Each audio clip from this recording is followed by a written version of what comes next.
Wrist pain. How many times has wrist pain taken really great golfers out of the race? A lot. It's probably, I would argue, even the second most common thing that takes golfers out. Back pain being the number one most common thing. But wrist pain, what's the cause of wrist pain? Hurts like hell, especially when you hit the ground. If you chunk it, you hit it a little fat. Sharp pain and just radiates, and then we try wrapping it up when we try all these Band-Aid techniques. I'm going to tell you the number one cause that I've found that leads to wrist pain, and I'm going to give you a little hint. It ain't got nothing to do with the wrist. Can you believe that? Now, the most common posture that I see in my golfers over 60 is arched low back, rounded upper back. It's the most common thing that I see.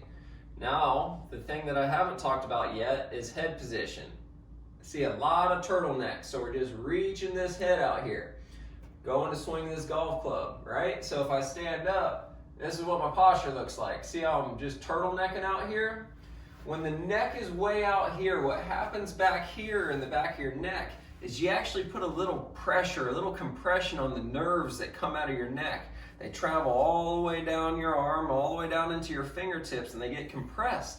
Those are the nerves that give you strength to the muscles in your forearm.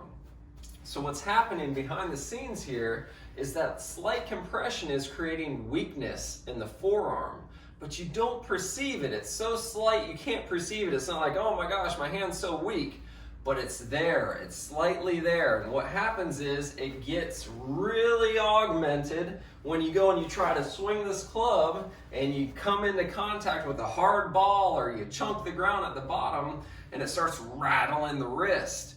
Because you don't have the strength, the 100% strength in the forearm, the wrist starts rattling and rattling, and then do that over time, weeks, months, years. That's what leads to wrist pain. Then we focus all our attention on the wrist. You shouldn't be focusing on the wrist. You should be focusing on the neck. Trust me, I know it sounds weird. I know it sounds ass backwards, not even close to where the wrist pain is. Just trust me, because it will work.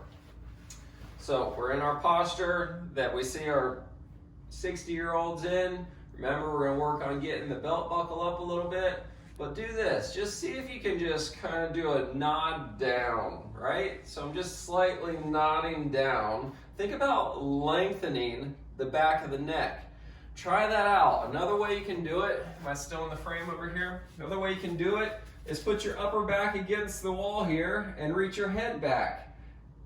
And then try to tuck your chin, thinking about flattening the back of your neck against the wall. What that's going to do is that's going to decompress those nerves. It's going to give you more strength in the forearm so the muscles can actually support your wrist when you go and you swing the club. So again, I know it sounds ass backwards, but trust me, it's the number one thing that I've seen that leads to wrist pain. We actually had a kid in here, not kid, he was junior year in college, trying to make it on the tour after college, and he was plagued by chronic wrist pain, 1.5 years of wrist pain.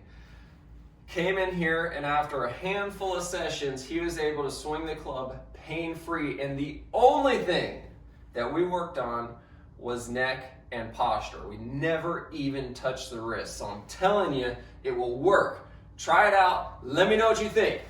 Yes!